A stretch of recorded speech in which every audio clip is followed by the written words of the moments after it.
ঈদ মানে আনন্দ, ঈদ মানে খুশি, ঈদ মানেই পরিবার বন্ধুদের নিয়ে ঘোরাঘুরি আর মধুস্মৃতি।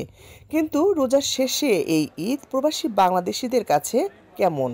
কিভাবে ঈদ করে কর্মজীবী এই প্রবাসীরা? বিশেষ করে যাদের পরিবার থাকে দেশে, কতটুকু থাকে তাদের আনন্দের তৃপ্তি? প্রবাস জীবনে না আসলে বুঝতাম না যে প্রবাসীদের ঈদ কেমন হয়। যে এখানে একটা সুবিধা আছে যে আমাদের কোনো কেনাকাটা নাই বা কেনাকাটার প্রয়োজন হয় না, প্রবাসী তারা জীবনযাপন করে ম্যাক্সিমামই। এই প্রথম যে আমার লাইফে যে মা বাবা ভাই বোন বা পরিবারের সবাইকে রেখে এই প্রবাসে একা একা ঈদ যাপন করতে হবে। আসলে এটা যখন মনে হয় তখন কেমন লাগে আপনারাই বুঝতে পারবেন। আসলে এটা আমি আর বললাম না।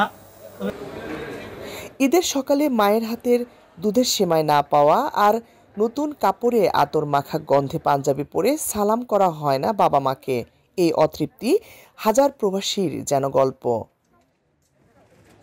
বেশি মিস করি সকালবেলা আমার হাতে সেমাই, আমাকে ঈদের দিন গোসল করে নতুন পাঞ্জাবি পরে আমাকে সালাম দেওয়া, এই জিনিসগুলো খুব মিস করি। সালামি পাওয়া আমার থেকে, এগুলো পরিবারকে খুব মিস করি ঈদের সময়। এইভাবেই এই প্রবাসীদের ঈদ উদযাপন হয়, তবে পূর্ণতা খুঁজে নেন পরিবারের প্রিয় মুখগুলোর আনন্দমাখা ছবিতে।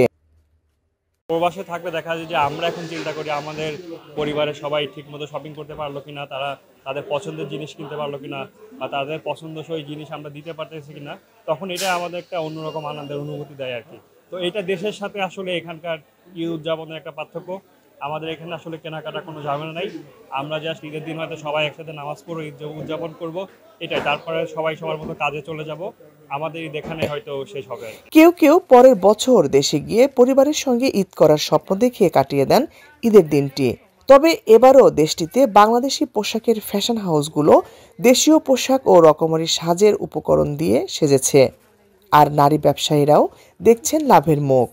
আমরা চেয়েছি যেন প্রবাসের মাটিতেও ক্রেতারা সুন্দর করে ঈদে সাজতে পারে, সেই জন্য আমরা সুন্দর সুন্দর পোশাক এনেছি। সেই সাথে আমরা প্রাইসটাও আমরা খুব সীমিত রেখেছি।